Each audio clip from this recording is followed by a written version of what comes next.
L'Angleterre arrive samedi, à 21h, en France, boostée par sa victoire surprise contre l'Irlande, formée d'une équipe presque inchangée mais affichant un visage conquérant rarement vu jusqu'à présent, comme si elle avait été piquée par les critiques reçues lors du tournoi. Le 15 de la Rose, deuxième avant l'ultime journée, on a vu de toutes les couleurs depuis son premier match remporté ric-rac en Italie, 27-24 ton pastel face au pays de Galles, 16-14, délavé en Écosse, défaite 30-21, éclatant contre les tenants du titre irlandais, 23-22, à Twickenham.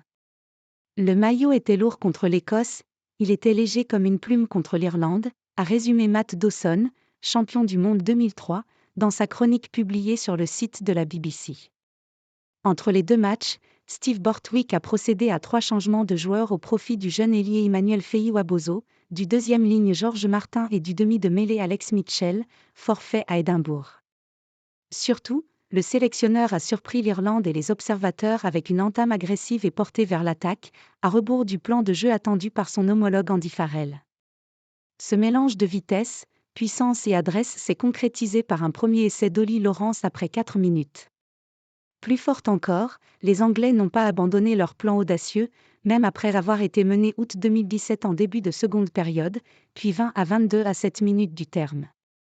Cela faisait des années que je n'avais pas vu une telle atmosphère à Twickenham, car l'Angleterre n'avait pas remporté une telle victoire contre une vraie grande équipe, et avec un tel style offensif, depuis la demi-finale du Mondial 2019 contre la Nouvelle-Zélande, a écrit Hugo Moni, ex-international anglais, sur le site du Guardian. Pour l'ancien ailier des Harlequins, l'Angleterre ne peut pas revenir en arrière, cela doit être son schéma directeur, la façon dont elle joue chaque match. De quelle autre preuve a-t-elle besoin ? Un peu différemment. Avant la victoire à Twickenham, le 15 de la Rose a été piqué par une volée de critiques visant son style défensif, le conservatisme de Borthwick et son obsession supposée pour les data. L'ancien capitaine anglais Will Carling a même parlé d'une camisole enfermant les joueurs dans une tactique restrictive. Pour Dawson, le sélectionneur a réalisé que l'analyse des données et leur exploitation était une bonne chose, mais qu'il faut toujours attaquer et marquer des essais pour pouvoir gagner. À l'entraînement, ils ont manifestement changé d'état d'esprit et ont passé beaucoup de temps à attaquer, pense-t-il. Devant la presse, Borthwick a reconnu avoir demandé aux joueurs de faire les choses un peu différemment, tout en les félicitant d'être restés fidèles à la voie que nous essayons de suivre. Lui comme ses joueurs ont présenté la défaite en Écosse comme un accident de parcours pour l'équipe, 3e de la dernière Coupe du Monde, et la victoire contre l'Irlande comme son vrai visage, un accomplissement des progrès perçus en interne depuis le début du tournoi.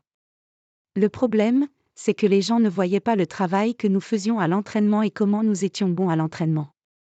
C'est juste qu'il n'y avait pas de transposition, en match, note de la rédaction, a défendu Ben Earl dans un podcast de la BBC. Le numéro 8, auteur du 3e essai anglais contre l'Irlande, avait sorti les griffes à la télé après la victoire, pestant contre toutes les bêtises lancées au visage de cette équipe durant la semaine. Apparemment, nous sommes plus la pire équipe d'Angleterre de tous les temps plus. Nous avons bien mérité cette récompense, avait-il taclé. Tout l'enjeu, pour les Anglais, consiste à repiquer la recette du succès irlandais, samedi à Lyon face au 15 de France, loin de la ferveur de Twickenham et sans avoir pour moteur, cette fois, l'envie de faire taire leurs détracteurs.